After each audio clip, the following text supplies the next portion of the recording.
I first met my future wife when she started working with us.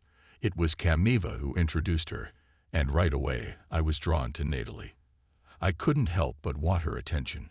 A couple of months went by, and eventually we started dating.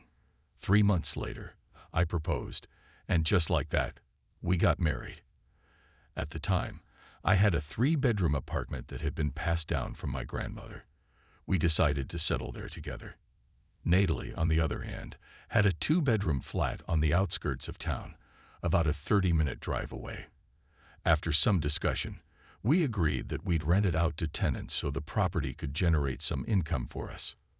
We were happily married for 17 years, working side by side at a great company.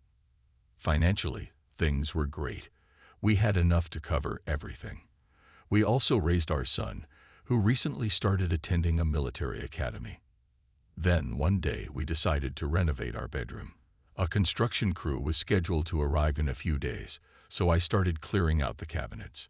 Meanwhile, my wife had gone to visit her parents for a couple of hours. They live in the suburbs. As I was going through the shelves, I came across a black bag. To be honest, I didn't even think twice before opening it. I was just trying to figure out where to put it. Inside, there were a lot of letters. Some were in Natalie's handwriting, and some were written by someone else. I don't know why, but something made me start reading them. It turned out these were letters that my wife had written to another person long before we met. Apparently, they were addressed to someone in the army, someone she had loved at that time. The letters were filled with so much love, tenderness, and passion that I was completely taken aback.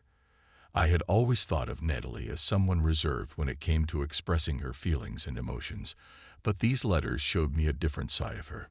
This guy, Max, whose name I later learned, had clearly felt the same way about her.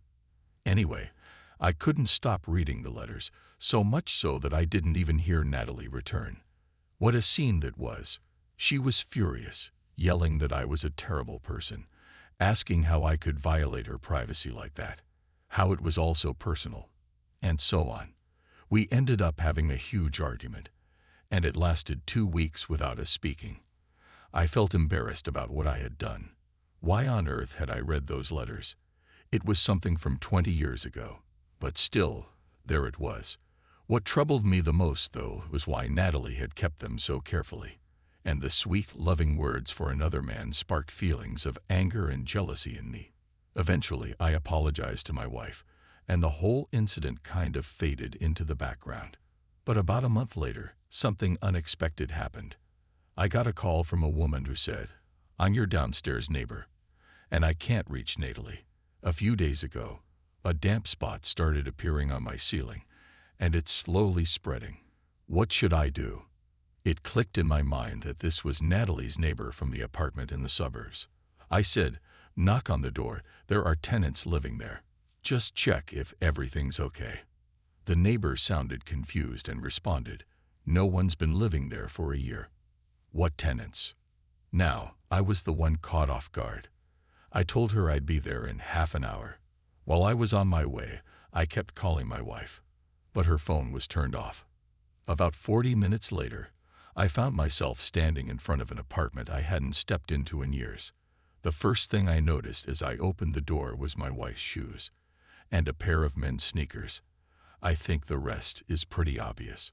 When I stepped inside, well, it turned out that 6 months ago, Natalie had reconnected with her first love, Max. Their old feelings had reignited, even though he had a family in another city. They'd asked the tenants to leave and turned the apartment into a love nest. They spent their time reading those old letters, reminiscing about their youth, and apparently, his wife hadn't been able to hide them well enough. It was a complete shock. She calmly agreed to the divorce and moved into the apartment. My son fully supported me. Relations with Natalie soured even more when she came to live with us, but he couldn't understand or forgive her actions. Honestly, I don't know what she thought she was doing. Now she lives alone, while her lover hasn't left his family.